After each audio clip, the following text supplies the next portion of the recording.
Hi friends, நம்ம இந்த வீடியோவில் ஒரு புதிய விஷயத்தை நம்ம கற்றுக்கொள்ள போகிறோம். என்னென்னா, பைக்கில் இன்ஜின், பேட்ரி இப்படி நிறைய காரியங்கள் இருக்கிறது. இப்போது இந்த பேட்ரி இல்லாமல் கூட வண்டி ஓட்ட முடியுமா? இந்த ஸ்கூட்டி டைப்பெல்லாம் பேட்ரி இல்லாமல் கூட கிக்கரை வச்சு யூஸ் பண்ணி பைக் ஓட்டலாமா? ஆனால் இந்த பேட்ரி செய்யக்கூடிய காரியம் என்ன?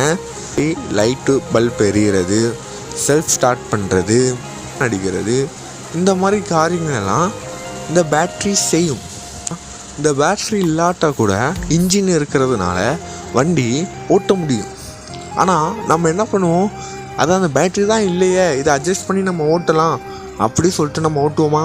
ஒரு நாள் ஓட்டுவோம், 2 நாள் ஓட்டுவோம். ஆனால் தொடர்ந்து ஓட்ட முடியுமான்னு கேட்டால் முடியாது.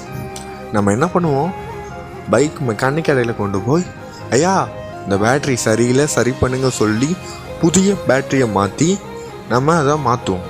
அப்படி தானே? நமது குடும்பத்திலேயோ அல்லது நம்ம சர்ச்சிலேயோ சபையிலேயோ குடும்பத்தில் யாராச்சும் ஒருத்தர் தவறான வழியை நடத்துகிறாங்க, தவறான வழியில் போகிறாங்க அப்படி சொல்லிட்டு நம்ம விட்டுறக்கூடாது. தான் மற்றவங்க எல்லாம் சரியாக தான் இருக்கிறாங்க, இவன் ஒருத்தன் தான் இப்படி இருக்கிறான்னு சொல்லிட்டு நம்ம விடக்கூடாது. ஒருத்தனையும் நம்ம நல்வழிப்படுத்துறதுக்கு ஜெபிக்கணும், அவங்களுக்கு அறிவுரை சொல்லணும், உபதேசம் பண்ணணும், ஜெபம் பண்ண வேண்டும். இதற்கு தான் ஏசப்பா உதாரணமாக ஒன்று சொல்கிறாங்க.